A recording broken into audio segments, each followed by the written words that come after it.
చూద్దాం. విడాకులు తీసుకున్న ముస్లిం మహిళలు భరణానికి అర్హులేనంటూ సుప్రీంకోర్టు కీలక తీర్పును వెలువరించింది. సిఆర్పిసిలోని సెక్షన్ 125 వీరికి వర్తిస్తుంది. ఇది లౌకిక నిబంధన, దీనికి మతంతో సంబంధం లేదు. 1986 నాటి ముస్లిం మహిళల చట్టం ఇందుకు అడ్డు రాదు. భరణాన్ని దానంగా చూడకూడదు, అది స్త్రీల హక్కు అంటూ సుప్రీంకోర్టు కీలక తీర్పును వెలువరించింది. ఇది కాదు, ఫస్ట్ తీసుకోండి. ఇక మానవతతో భూ పరిహారం అనే వార్తను చూడొచ్చు. రైతులతో కలెక్టర్లు నేరుగా మాట్లాడాల్సిన అవసరం ఉంది. RRR త్రైపాక్షిక ఒప్పందం త్వరితగతిన చేసుకోవాలి. జాతీయ రహదారుల నిర్మాణంపై సమీక్షలో ముఖ్యమంత్రి రేవంత్ రెడ్డి స్పష్టం చేశారు. ఇక ఫిరాయింపులపై బీఆర్ఎస్ పార్టీ జాతీయ స్థాయిలో పోరు చేయడానికి సిద్ధమవుతోంది. ఎమ్మెల్యేలపై అనర్హత వేటు కోసం సుప్రీంకోర్టుకు వెళ్లే యోచన చేస్తోంది. కాంగ్రెస్ వాళ్ళు ఆరోపిస్తూ ఉన్నారు, ఎద్దేవా చేస్తూ ఉన్నారు బీఆర్ఎస్ని, గతంలో మీరు చేసింది ఇదే కదా అని చెప్పి. కానీ అప్పుడు మేము ఫిరాయింపులను ప్రోత్సహించలేదు, మొత్తం పార్టీనే విలీనం చేసుకున్నాము అంటూ, కాంగ్రెస్ ఎల్పీనే విలీనం చేసుకున్నామంటూ అప్పుడు బీఆర్ఎస్ చేసిన చర్యని సమర్థించుకునే ప్రయత్నం చేస్తూ ఉన్నారు కేటీఆర్. దీన్ని సమర్థవంతంగా కాంగ్రెస్ నాయకులు కూడా తిప్పికొడుతున్న పరిస్థితి. ఇప్పటికే 6 ఎమ్మెల్యేలు, బీఆర్ఎస్ ఎమ్మెల్యేలు కాంగ్రెస్ తీర్థం పుచ్చుకున్నారు. త్వరలో అలంపూర్ ఎమ్మెల్యే విజయుడు కూడా పార్టీ మారతారనే చర్చ నడుస్తోంది. అంటే ఒకేసారి కాకుండా విడతలుగా బ్రేక్ ఇచ్చి విరామం ఇస్తూ చాలా స్ట్రాటజిక్గా రేవంత్ రెడ్డి బీఆర్ఎస్ ఎమ్మెల్యేలను తీసుకుంటూ ఉన్న పరిస్థితి, ఆ పార్టీలోకి జాయిన్ చేసుకుంటూ ఉన్న పరిస్థితి. వైఎస్ఆర్ జయంతి సందర్భంగా కూడా పార్టీ నాయకులు చాలా స్పష్టంగా చెప్పారు, ఎవరైనా మా పార్టీలోకి రావచ్చు. ముఖ్యంగా కాంగ్రెస్లో గతంలో పనిచేసిన వాళ్ళందరినీ కూడా ఆహ్వానిస్తున్నామంటూ డిప్యూటీ సీఎం భట్టి విక్రమార్క స్పష్టం చేశారు. రేవంత్ పీసీసీ చీఫ్ హోదాలో దాన్ని సమర్థించిన పరిస్థితి. ఒకవైపు ఫిరాయింపులపై బీఆర్ఎస్ అంతర్మథనంలో పడింది, ఆందోళనలో పడింది. ఆ పార్టీ క్యాడర్ని, నాయకుల్ని, ఎమ్మెల్యేలని, ఎమ్మెల్సీలని ఎలా దక్కించుకోవాలో, వెళ్లకుండా ఉంచుకోవాలో అనే దాని మీద అంతర్మథనం పడుతున్న పరిస్థితుల్లో జాతీయ స్థాయిలో పోరు చేయడానికి సిద్ధమవుతోంది. ఎమ్మెల్యేలపై అనర్హత వేటు కోసం సుప్రీంకోర్టుకు వెళ్లే యోచన. రాష్ట్రపతి ద్రౌపది ముర్ము ఎదుట బీఆర్ఎస్ ఎమ్మెల్యేల పెరేడ్. ఢిల్లీ పర్యటనపై కేసీఆర్తో కేటీఆర్, హరీష్ భేటీ అయ్యారు. కాంగ్రెస్ ద్వంద్వ విధానాలు ఎండగట్టాలని నిర్ణయం తీసుకున్నారు. బీఆర్ఎస్ నాయకులు చెప్తూ ఉన్నారు, ఒక చేతిలో రాజ్యాంగం పట్టుకుని రాహుల్ హడావుడి చేశారు లోక్సభలో, కానీ మరి ఇటువంటి ఫిరాయింపుల్ని ప్రోత్సహించడం కరెక్ట్ కాదు కదా అని చెప్పేసి. అండ్ రాహుల్ గాంధీ ఫిరాయింపులపై గతంలో మనం చూసాం, ఆయన మాట్లాడిన మాటను రేవంత్ రెడ్డి కూడా ఫాలో అవ్వాలి అంటూ కూడా కేటీఆర్ డిమాండ్ చేస్తున్న పరిస్థితి. ఓయూలో ఉద్రిక్తత ఏర్పడింది. కోదండరాం ఇంటి ముట్టడిని పోలీసులు అడ్డుకున్నారు. హాస్టల్లో చొరబడి టీఎస్పీ నేతల అరెస్ట్. డిఎస్సి పరీక్షలు వాయిదా వేయాలని అభ్యర్థుల ఆందోళన. జర్నలిస్టులపైన పోలీసులు దాడి చేశారు. పోలీస్ స్టేషన్ ఎదుట జర్నలిస్టులు నిరసన వ్యక్తం చేశారు. రాష్ట్రంలోని 10 యూనివర్సిటీలకు వీసీలను నియమించాలని డిమాండ్ చేస్తూ తెలంగాణ స్టూడెంట్స్ పరిషత్ టీఎస్పీ చేపట్టిన చలో ప్రొఫెసర్ కోదండరాం ఇంటి ముట్టడి కార్యక్రమంలో ఉద్రిక్త వాతావరణం నెలకొంది. తెలంగాణ ఉద్యమం సమయంలో ఓయూలో ఎటువంటి పరిస్థితులు ఉన్నాయో ఇప్పుడు కూడా అదే పరిస్థితి మళ్ళీ 10 ఏళ్ల తర్వాత వచ్చింది అంటూ బీఆర్ఎస్ నేతలు ఆక్షేపిస్తున్న పరిస్థితి. అండ్ ఓయూలో జర్నలిస్టుల అక్రమ అరెస్టులపై ఇవి అక్రమ అరెస్టులు అంటూ కేటీఆర్ ఆరోపణలు చేశారు. ఉస్మానియాలో ఉద్యమం నాటి దృశ్యాలు అంటూ కేటీఆర్ ఒక ట్వీట్ కూడా చేశారు. ఇక కేటీఆర్ వర్సెస్ సత్యకుమార్. కేతిరెడ్డి వైసీపీ ఓటమిపై కేటీఆర్ ఆశ్చర్యం వ్యక్తం చేశారు. కేతిరెడ్డి కేటీఆర్కి మిత్రుడు, తన మిత్రుడు ఓడిపోవడంపై అసలు ఊహించలేకపోయాను. కేతిరెడ్డి ఎప్పుడు ప్రజల్లో ఉండే వ్యక్తి, ప్రజల్లో లేకపోవడం వల్ల నాయకులు ఓడిపోలేదు అంటూ కేటీఆర్ తనదైన స్టైల్లో జగన్ ఓటమిపై, వైసీపీ ఓటమిపై ఆయన అనాలిసిస్ ఆయన ఇచ్చారు. దీనిపై ఏపీ మంత్రులు కూడా రియాక్ట్ అవుతున్న పరిస్థితి. సోమిరెడ్డి కూడా చాలా ఘాటుగా రియాక్ట్ అయ్యారు, టీడీపీ ఎమ్మెల్యే. సో ఇప్పుడు సత్యకుమార్ వంతు, భారతీయ జనతా పార్టీ నాయకుడు అండ్ ఏపీ మంత్రి కూడా ఆయన. కేతిరెడ్డి వైసీపీ ఓటమిపై కేటీఆర్ ఆశ్చర్యం, మీరు ధరణిలో కేతిరెడ్డి గుడ్ మార్నింగ్లో దోచుకున్నారు అంటూ మంత్రి సత్యకుమార్ కేటీఆర్కు కౌంటర్ ఇచ్చారు. అండ్ కేటీఆర్ అండ్ కేతిరెడ్డి వీళ్ళిద్దరూ కూడా ఒకే జాతి పక్షులు, మీరిద్దరు కూడా దోచుకునేవాళ్ళు అంటూ ఎద్దేవా చేశారు. ఇక యూట్యూబర్ ప్రణీత్ హనుమంతు వివాదాస్పద వ్యాఖ్యలు చేశాడు. తండ్రి కూతుళ్ళ బంధంపై చులకన చేస్తూ మాట్లాడిన ఆ వీడియోపై చాలా విమర్శలు వచ్చాయి. సినీ ప్రముఖులు అలాగే రాజకీయ ప్రముఖులు కూడా.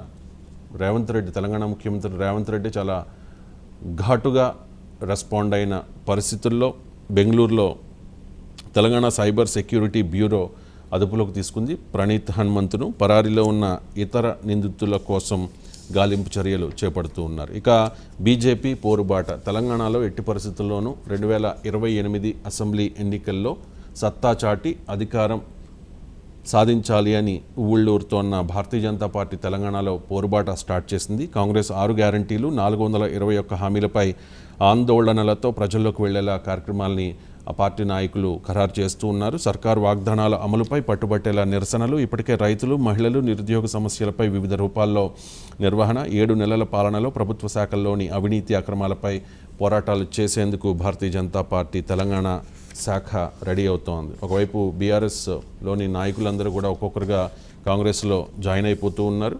బండి సంజయ్ చెప్తూ ఉన్నారు, మీ పార్టీ నుంచి బీఆర్ఎస్ నుంచి ఎవరైనా మా పార్టీలోకి రావాలి అంటే రాజీనామా చేసి రావాలి అని చెప్పి. కాంగ్రెస్లో ఆ కండిషన్ లేదు కాబట్టి కాంగ్రెస్లోకి వస్తూ ఉన్నారు. అండ్ రాష్ట్రంలో అధికారంలో ఉన్న పార్టీ కాబట్టి ఎవరి ప్రయోజనాలు వాళ్ళు చూసుకుంటారు కాబట్టి. ఇక్కడ భారతీయ జనతా పార్టీ కూడా కాంగ్రెస్ పార్టీకి ప్రత్యామ్నాయంగా ఎదగాలని చూస్తోంది. బీఆర్ఎస్ ఓటు బ్యాంకును కాంగ్రెస్ కాకుండా భారతీయ జనతా పార్టీ వైపు తిప్పుకునేందుకు ప్రయత్నం చేస్తోంది. అసెంబ్లీ ఎన్నికల్లో మనం చూసాం 39 స్థానాలకే బీఆర్ఎస్ పరిమితమైన పరిస్థితి. కానీ లోక్సభ ఎన్నికల్లో ఒక్క సీటు కూడా రాలేదు. బీఆర్ఎస్ ఓట్ బ్యాంకు చాలా వరకు భారతీయ జనతా పార్టీకి షిఫ్ట్ అయిపోయిన పరిస్థితి. గణనీయంగా అసెంబ్లీ ఎన్నికలతో పోలిస్తే లోక్సభ ఎన్నికల్లో Bharatiya Janata party vote షేర్ను పెంచుకుంది. 8 MP స్థానాలను కూడా కైవసం చేసుకున్న పరిస్థితి. కాబట్టి 2028లో రాష్ట్రంలో అధికారంలోకి వచ్చే విధంగా భారతీయ జనతా పార్టీ అడుగులు వేస్తోంది. ఇప్పటి రేవంత్ సర్కార్ విధానాలను అగ్రెసివ్గా కార్నర్ చేయడానికి వ్యూహాలు రచిస్తోంది. ఇక డ్రగ్స్ నియంత్రణకు ప్రాధాన్యం ఇస్తామంటూ ఉన్నారు తెలంగాణ కొత్త డీజీపీ జితేందర్. బాధ్యతల స్వీకరించారు. పలువురు ఐపీఎస్లకు స్థానచలనం కలిగింది. రవి గుప్తాకు హోంశాఖ కేటాయించారు. ఆల్రెడీ ఆయన ఏపీ డీజీపీగా పనిచేసి అక్కడి నుంచి తెలంగాణ డీజీపీ అయి ఇప్పుడు హోంశాఖ కార్యదర్శి అయ్యారు. అలాగే సివి ఆనంద్ కీలకమైన పోలీస్ అధికారి, ఆయనకు అదనంగా విజిలెన్స్ అండ్ ఎన్ఫోర్స్మెంట్ బాధ్యతలను కూడా అప్పచెప్పారు. ఈ తెలంగాణలో ఐపీఎస్ల స్థానచలనం సంబంధించి మహేష్ భగవత్కి అదనపు డీజీపీ ఇచ్చారు. Law and order. Sanjay Kumar Jain అదనపు DGP TGSP battalions. And Swathi Lakra అదనపు DGP organisation and home guards. Stephen Ravindra అదనపు DGP greyhounds and octopus. Vijay Kumar అదనపు DGP personnel welfare and sports. G Sudheer బాబుకు రాచకొండ కమిషనర్గా బాధ్యతలు అప్పచెప్పారు. K Ramesh Naidu IGP railways and road safety. V Satyanarayana IGP multizone 2. Tarun Joshi ACB director. Chandrasekhar Reddy IGP multizone 1. Rakshitha K Murthy DCP Hyderabad head quarters. ఇక ఉదయ్ కుమార్ రెడ్డిని Hyderabad south west DCP నుంచి మెదక్ ఎస్పీగా బదిలీ చేశారు. ఇక బాలస్వామి నిన్నటి వరకు మెదక్ ఎస్పీగా పనిచేశారు. ఆయన్ని హైదరాబాద్ ఈస్ట్ జోన్ డీసీపీగా స్థానచలనం కల్పించారు. ఇక R Giridhar Hyderabad east zone డీసీపీగా ఉన్నారు. ఆయన్ని వనపర్తి ఎస్పీగా పంపించారు. ఇక చంద్రమోహన్ రాచకొండ టాస్క్ ఫోర్స్ డీసీపీగా పనిచేశారు. ఆయన్ని హైదరాబాద్ సౌత్ వెస్ట్ జోన్ డీసీపీగా బదిలీ చేశారు. ఇక రాష్ట్రంలో భారీ రిఫైనరీ 75,000 కోట్ల పెట్టుబడికి బీపీసీఎల్ రెడీ అయింది. సచివాలయంలో సీఎం చంద్రబాబుతో ఆ సంస్థ సీఎండీ అలాగే ప్రతినిధులు భేటీ అయ్యారు. చమురు శుద్ధి కర్మాగారం ఏర్పాటుకు 5,000 ఎకరాల అవసరమని ఆ సంస్థ ప్రతినిధులు ఒక రిక్వెస్ట్ పెట్టారు. ఇచ్చేందుకు ముఖ్యమంత్రి వెంటనే ఓకే చెప్పిన పరిస్థితి. 90 రోజుల్లో సమగ్ర ప్రణాళికతో రావాలని కంపెనీకి సూచించారు. అక్టోబర్ కల్లా పూర్తి ఫీజిబిలిటీ రిపోర్ట్తో వస్తామన్నారు ప్రతినిధులు. రిఫైనరీకి బందరు అనువైన ప్రాంతం. ఇది సాకారమైతే 25,000 మందికి ఉపాధి. వైఎస్ఆర్ కాంగ్రెస్ పార్టీ అధికారంలో ఉండగా 2019 నుంచి 24 మధ్య కాలంలో ఒక రకమైన ఇబ్బందికరమైన పరిస్థితి ఉంది పారిశ్రామికవేత్తలకి. కాబట్టి పరిశ్రమలు రావడానికి ఇంట్రెస్ట్ చూపించలేదు. ఎవరైనా వద్దాము అని అనుకున్నా కూడా వైసీపీ నాయకుల కమిషన్లకు, వాళ్ళ కక్షపూరిత విధానాలకు భయపడి రాలేదు అనేది అప్పటి ప్రతిపక్షం, ఇప్పుడు అధికార పక్షం టీడీపీ చేస్తున్న ఆరోపణ. సో చంద్రబాబు నాయుడు ఒక విజనరీ, 43 ఇయర్స్ పొలిటికల్ ఇండస్ట్రీ, 14 ఏళ్ల పాటు ముఖ్యమంత్రిగా పనిచేశారు, 15 ఏళ్ల పాటు ప్రతిపక్ష నేతగా ఉన్నారు. ఆయనకి మంచి అనుభవం ఉంది. ఆయన అనుభవానికి సంబంధించి డిప్యూటీ సీఎం పవన్ కళ్యాణ్ కూడా చాలా సందర్భాల్లో ప్రస్తావించారు. కాబట్టి చంద్రబాబు నాయుడు ముఖ్యమంత్రి అయిన వెంటనే పరిశ్రమలు వస్తూ ఉన్నాయి అన్నట్టుగా ఈ వార్తను చూడొచ్చు. 4,000 కోట్ల పెట్టుబడికి విన్ ఫాస్ట్ కూడా ఓకే చెప్పింది. ఆ సంస్థ ప్రతినిధులతో కూడా చంద్రబాబు నాయుడు భేటీ అయ్యారు. వరుసగా పారిశ్రామికవేత్తలు వచ్చి చంద్రబాబును కలుస్తూ ఉన్నారు. పరిశ్రమలు ఇక్కడ ల్యాండ్ అవుతూ ఉన్నాయి. దీంతో వేల మంది యువతకు ఉపాధి అవకాశాలు దక్కే అవకాశాలు కనిపిస్తున్నాయి. ఇక 1,00,000 కోట్లు పెట్టేందుకు చమురు సంస్థ సిద్ధమంటూ మంత్రి భరత్ వెల్లడించారు. ఇక అంతర్జాతీయ స్థాయిలో జూ పార్కుల అభివృద్ధి చేయాల్సిందిగా అధికారుల్ని డిప్యూటీ సీఎం పవన్ కళ్యాణ్ ఆదేశించారు. అధికారులకు Pawan Kalyan tea with deputy CM కార్యక్రమాన్ని ఒకటి రూపొందించడానికి కూడా అధికారుల్ని అడిగారు. అరుదైన జంతువుల దిగుమతిపై దృష్టి పెట్టాలని కూడా సూచించారు. పవన్ కళ్యాణ్కి ఇచ్చిన కీలకమైన శాఖల్లో అటవీ శాఖ కూడా ఉంది, అలాగే పర్యావరణ శాఖ. సో వాటి మీద కూడా చాలా బిజీగా పవన్ కళ్యాణ్ అధికారులతో సమీక్ష నిర్వహిస్తూ ఉన్నారు. తెలియని వాటిని తెలుసుకుంటూ ఉన్నారు. పవన్ కళ్యాణ్ చాలా స్పష్టంగా చెప్పారు. చాలా కీలకమైన శాఖలు తీసుకున్నారు. గ్రామీణ అభివృద్ధి, గ్రామీణ నీటి సరఫరా, పంచాయతీరాజ్, సైన్స్ అండ్ టెక్నాలజీ, పర్యావరణం అండ్ అటవీ శాఖ. ఆయనకి కొత్త కాబట్టి ఇవన్నీ నిత్య విద్యార్థుల ప్రతిదీ అధికారుల్ని అడిగి తెలుసుకుంటా అవసరమైతే అందరూ కూడా తనకి సహకరించండి, గత ప్రభుత్వంలో విధంగా ఉండదు అని చెప్పి కూడా అధికారులకు క్లారిటీ ఇచ్చే ప్రయత్నం చేస్తూ ఉన్నారు. ఇక రాగానే మింగేశారు ఇసుక బకాసురులు అనే వార్తను సాక్షిలో మనం చూడొచ్చు. టీడీపీ ఒక హామీ అండ్ 2019 నుంచి 24 మధ్య కాలంలో వైసీపీ నేతలు వాళ్ళన్నమాట ఇది, పందికొక్కుల్లా ఇసుకను మింగేశారు, 1,000 కోట్లు దోచేశారు అని చెప్పి అప్పుడు ప్రతిపక్షాలు విమర్శించాయి. అప్పుడు ఎన్నికల హామీల్లో భాగంగా ఉచిత ఇసుకను ఇస్తామని కూడా హామీ ఇచ్చాయి. అధికారంలోకి రాగానే హామీ ఇచ్చిన విధంగానే చాలా హామీల్ని అమలు చేస్తూ ఉన్నారు. అలాగే ఉచిత ఇసుక పథకం 2 రోజుల క్రితం ప్రారంభమైంది. దీని మీద వైసీపీ నాయకులు ఇంకా ఆరోపణలు చేస్తూనే ఉన్నారు. రాగానే మింగేశారు, 70కి పైగా స్టాక్ యార్డుల్లో 40 లక్షల టన్నుల మాయం. ఈ ఉచిత ఇసుక పథకం స్టార్ట్ అవ్వక ముందే, అంటే చాలా నియోజకవర్గాల్లో, ఈ ఇసుక ర్యాంపులు ఉన్న నియోజకవర్గాల్లో వాళ్ళ ఎమ్మెల్యేలుగా గెలిచిన వెంటనే వాళ్ళు స్టాక్ యార్డుల్లోని లక్షల టన్నుల ఇసుకను మాయం చేసేశారు, అమ్మేసుకున్నారు అనేది వైసీపీ నాయకుల ఆరోపణ. అదే విషయాన్ని సాక్షి హైలైట్ చేస్తోంది. వర్షాకాలంలో కొరత లేకుండా గత ప్రభుత్వం 80 లక్షల టన్నుల ఇసుక నిల్వ చేసిందట. 5 వారాల్లోనే సగానికి పైగా విక్రయించేసిన పచ్చముఠాలు. ట్రక్కులు, ట్రాక్టర్లలో నింపి భారీగా వసూళ్లు, సామాన్యుల పేర్లతో బయట ప్రాంతాలకు తరలింపు. కొత్త పథకం రాకముందే తాత్కాలికంగా భారీగా లూటీ చేశారు అంటూ సాక్షి ఈ వార్తను ప్రచురించింది. అండ్ విశాఖ స్టీల్ ప్లాంట్ అమ్మేద్దాం, ప్రైవేటీకరణ అనివార్యం అంటూ ఆంగ్ల మీడియాకు టీడీపీ లీకులు ఇచ్చిందనే వార్తను మనం సాక్షిలో చూడొచ్చు. అమ్మకాన్ని అడ్డుకుంటామని ఎన్నికల ముందు ప్రగల్భాలు, అధికారంలోకి వచ్చాక అమ్మకానికి మద్దతుగా వ్యాఖ్యలు చేశారు. ఒంటరిగా పోటీ చేసి ఉంటే విశాఖ ఉక్కును కాపాడేవాళ్ళం, కూటమి ప్రభుత్వం కాబట్టి ఇప్పుడు ఇబ్బందులున్నాయి అంటూ విశాఖ ఎంపీ భరత్ చెప్పారు. ఏటా భారీ నష్టాలు, ప్రైవేటీకరణ తప్పదు అంటూ కేంద్ర మంత్రి శ్రీనివాస్ వర్మ స్పష్టం చేస్తూ ఉన్నారు. గతంలో ప్రజాప్రతినిధులు లేకపోవడంతో అడ్డుకోలేకపోతూ ఉన్నామన్నారు పవన్ కళ్యాణ్. ఇప్పుడు ఉప ముఖ్యమంత్రిగా ఉన్నా కూడా నోరు విప్పడం లేదు. ఇప్పటికే ఆస్తుల విక్రయానికి టెండర్లను ఆహ్వానించింది RINL. అధికారంలో ఉన్నప్పుడు ప్రైవేటీకరణ కాకుండా వైఎస్ఆర్ కాంగ్రెస్ పార్టీ అడ్డుకుంది అంటూ ఈ వార్తను ప్రత్యేకంగా సాక్షిలో చూడొచ్చు. వైఎస్ఆర్ కాంగ్రెస్ పార్టీ అధికారంలో ఉండగా ఈ విశాఖ స్టీల్ ప్లాంట్ విషయంలో అందరూ పాదయాత్రలు చేసిన వాళ్ళే, పార్లమెంట్లో ప్లకార్డులు ప్రదర్శించి చేసిన వాళ్ళే. కానీ కేంద్రం మీద ఒత్తిడి టీడీపీ కానీ, వైసీపీ కానీ, అప్పుడు మిత్రపక్షంగా ఉన్న జనసేన కానీ తీసుకురాని పరిస్థితి. కానీ వైసీపీ వాళ్ళు ఇప్పుడు చెప్తూ ఉన్నారు చాలా సమర్థవంతంగా మేము ప్రైవేటీకరణను అడ్డుకున్నాము అని చెప్పి. అంటే ఆ ప్రాసెస్ కంటిన్యూ అయింది. కానీ జగన్ అధికారంలో ఉండగా, ఆయన ముఖ్యమంత్రిగా ఉండగా ఆ టెన్యూర్లో మాత్రం ఇది అవ్వలేదు. రీసెంట్గా కిషన్ రెడ్డి కూడా కేంద్ర మంత్రి ఒక క్లారిటీ ఇచ్చారు, విశాఖ స్టీల్ ప్రైవేటీకరణ ఉంటుంది బట్ ఇప్పట్లో ఉండదు అని చెప్పి. కాబట్టి ఖచ్చితంగా ఉంటుంది. ఈ 5 ఏళ్ల కాలంలో అది కార్యరూపం దాల్చలేదు. ఇక మీదట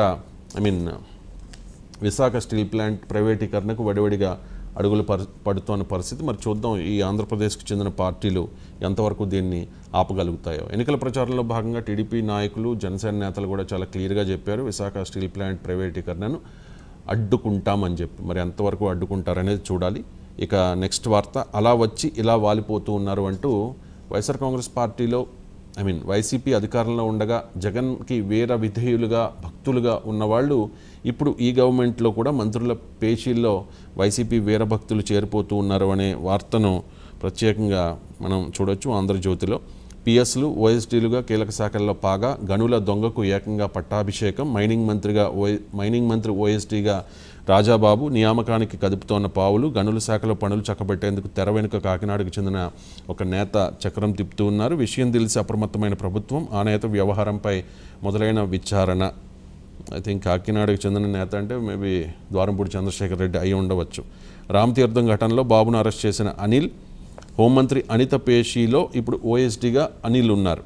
అప్పుడు చంద్రబాబును అరెస్ట్ చేసిన అనిల్, జగన్ భక్తుడిగా ఉద్యోగ సంఘం నడిపిన వెంకట్రామిరెడ్డి, ఆయన అనుచరుల్లో కొందరికి ఛాన్స్ ఇచ్చిన మంత్రులు, అదే బాటలో గొట్టిపాటి రవి, నిమ్మల రామనాయుడు, ఉలికిపాటి సర్కార్ వారందరిపైన ఇంటెలిజెన్స్ నివేదికకు ఆదేశాలు జారీ చేసింది. కానీ ఆ నివేదికను ప్రభావితం చేస్తూ ఉన్నారు కొంతమంది ఘనులు అంటూ గతంలో హడావుడి చేసి దోచుకుని జగన్మోహన్ రెడ్డికి వీర విధేయులుగా, వీరభక్తులుగా, వైసీపీ వీరభక్తులుగా ఉన్నవాళ్ళు ఇప్పుడు కూడా ఈ గవర్నమెంట్లో మంత్రుల పేషీల్లో ఓఎస్డీగానో లేకపోతే కీలక శాఖల్లో పని చేసేందుకు సిద్ధమవుతూ ఉన్నారు అనే వార్తను ఆంధ్రజ్యోతి ప్రత్యేకంగా ప్రచురించింది. ఇక నేను సచ్చీలుణ్ణి, నాపై కేసులే లేవు అంటూ ఉన్నారు పిన్నెల్లి రామకృష్ణారెడ్డి. నాకు నేర చరిత్ర లేదు, అనుచరులు కూడా లేరు అని అంటూ ఉన్నారట. ఇది పోలింగ్ తర్వాత రోజు ఇంటి నుంచి బయటికి పోలేదు, కారంపూడిలో హింసాత్మక ఘటనలతో సంబంధం లేదు, మాజీ ఎమ్మెల్యే పిన్నెల్లి సమాధానాలు, కంగుతిన్న పోలీసులు.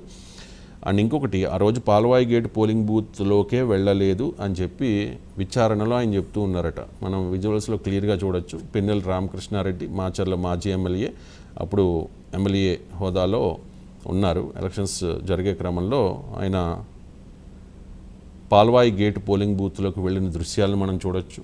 దాంతోపాటు అక్కడ అడ్డుకున్న శేషగిరిరావుపై నంబూరు శేషగిరిరావు, అతనిపై అతని అనుచరులు దాడి చేయబోతున్న దృశ్యాలను చూడొచ్చు. అక్కడ పనిచేస్తున్న అధికారుల్ని భయభ్రాంతులకు గురిచేస్తున్న దృశ్యాలను కూడా మనం క్లియర్గా చూస్తున్నాం. అండ్ ఆయన కొన్ని రోజులు అబ్స్కాండ్ అయ్యారు. తర్వాత పోలీసులు పట్టుకుని ఆయన మాచర్ల సివిల్ కోర్టులో హాజరుపరిచే క్రమంలో అక్కడ తెలుగు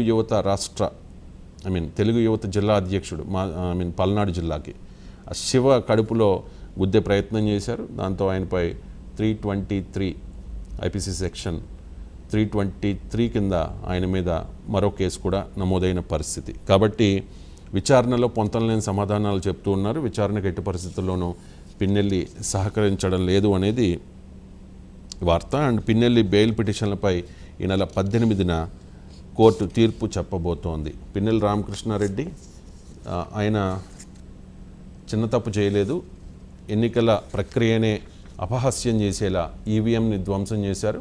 ఈ కేసులో గరిష్టంగా ఆయనకి 7 ఏళ్ల జైలు శిక్ష పడే అవకాశాలు స్పష్టంగా కనిపిస్తూ ఉన్నాయి. దాంతోపాటు ఆయన్ని జీవితకాలం ఎన్నికల్లో పాల్గొనడానికి అనర్హుడిగా ప్రకటించే అవకాశం కూడా స్పష్టంగా కనిపిస్తోంది. దాంతోపాటు ఒక సిఐ మీద దాడి చేసిన ఘటన, అలాగే నంబూరు శేషగిరిరావు మీద దాడి చేసిన ఘటన, అండ్ ఈ శివ పల్నాడు జిల్లా టీడీపీ తెలుగు యువత నాయకుడు అతని మీద కూడా దాడి చేసిన ఘటనలతో 1 by 1 ఆయన మీద కేసులు వస్తూ ఉన్నాయి. వీటన్నిటి నుంచి మరి అంటే పిన్నెల్లి ఈ బెయిల్ పిటిషన్లు అప్లై చేశారు. ఆయన 18న తీర్పు రాబోతోంది. అండ్ ఇంకొకటి కీలకమైన పరిణామం, తెలుగుదేశం పార్టీ ఆఫీస్ మీద 2021 I think subject to correction October 19 అనుకుంటా, ఆ రోజు దాడి జరిగింది. టీడీపీ జాతీయ అధికార ప్రతినిధి పట్టాభి జగన్మోహన్ రెడ్డిని ఉద్దేశించి ఒక బోస్ డాష్, అది పూర్తిగా చెప్పకూడదు నేను, దానికి వివిధ అర్థాలు ఉంటాయి కాబట్టి, సో ఒక అనకూడని పదం, అసభ్య పదజాలంతో మాట్లాడినప్పుడు ఎందుకో వైసీపీ నాయకులకి కార్యకర్తలకి కాస్త కోపం వచ్చింది. అంత మాట అంటారా మా జగన్ని అని చెప్పేసి. వెంటనే ఆళ్ల రామకృష్ణారెడ్డి, తలసిల రఘురాం, లేళ్ల అప్పిరెడ్డి, దేవినేని అవినాష్ వీరి అనుచరులు టీడీపీ కేంద్ర కార్యాలయంపై దాడి చేసి కనబడ్డవాడిని కనబడినట్టుగా కొట్టేసి అక్కడ ఫర్నిచర్ని ధ్వంసం చేసి కంప్యూటర్లను ధ్వంసం చేసి చాలా హడావుడి చేశారు.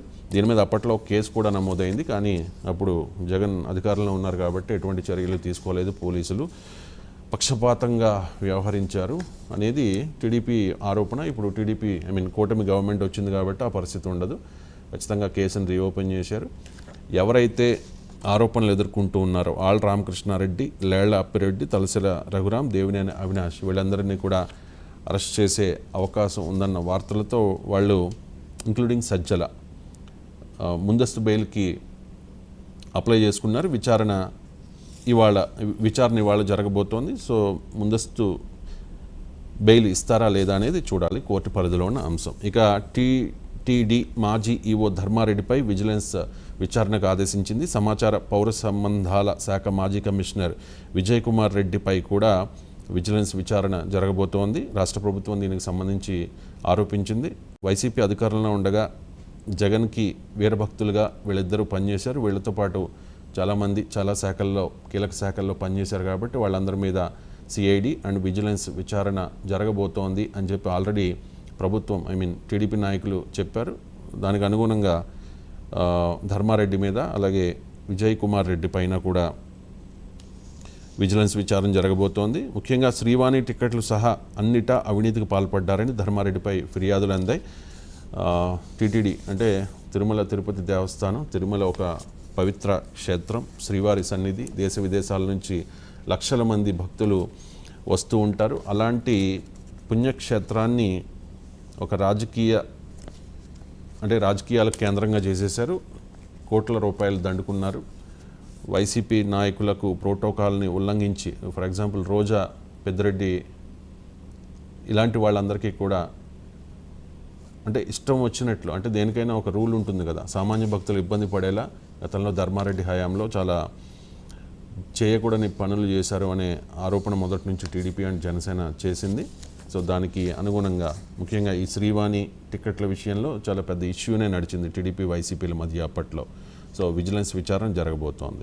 ఇక లక్ష్మీ పార్వతికి ఏయూలో ప్రొఫెసర్షిప్, తెలుగు పరిశోధకులకు గైడ్గా నియామకం, 3 ఏళ్ల క్రితమే ఉత్తర్వులు. ఇది మాజీ VC Prasad Reddy Bhagavatam. TDR hub కేంద్రంగా అడ్డగోలు వ్యవహారాలు అని చెప్పి అర్హత ఉందా పిహెచ్డీ చేసే పరిశోధకులకు గైడ్గా వ్యవహరించే ప్రొఫెసర్, పీజీ విద్యార్థులకు పాఠాలు బోధించి ఉండాలి, కనీసం 5 ఏళ్ల అనుభవం ఉండాలి. కానీ వడ్డించేవాడు మనవాడైతే ఎక్కడ కూర్చున్నా పర్వాలేదు అన్నట్టు లక్ష్మీ పార్వతి, ఎన్టీఆర్ భార్య, చంద్రబాబును వ్యతిరేకించి విభేదించి వైసీపీలో జాయిన్ అయ్యారు. జాయిన్ అయిన తర్వాత తెలుగు అకాడమీ చైర్పర్సన్గా అవకాశం ఇచ్చారు.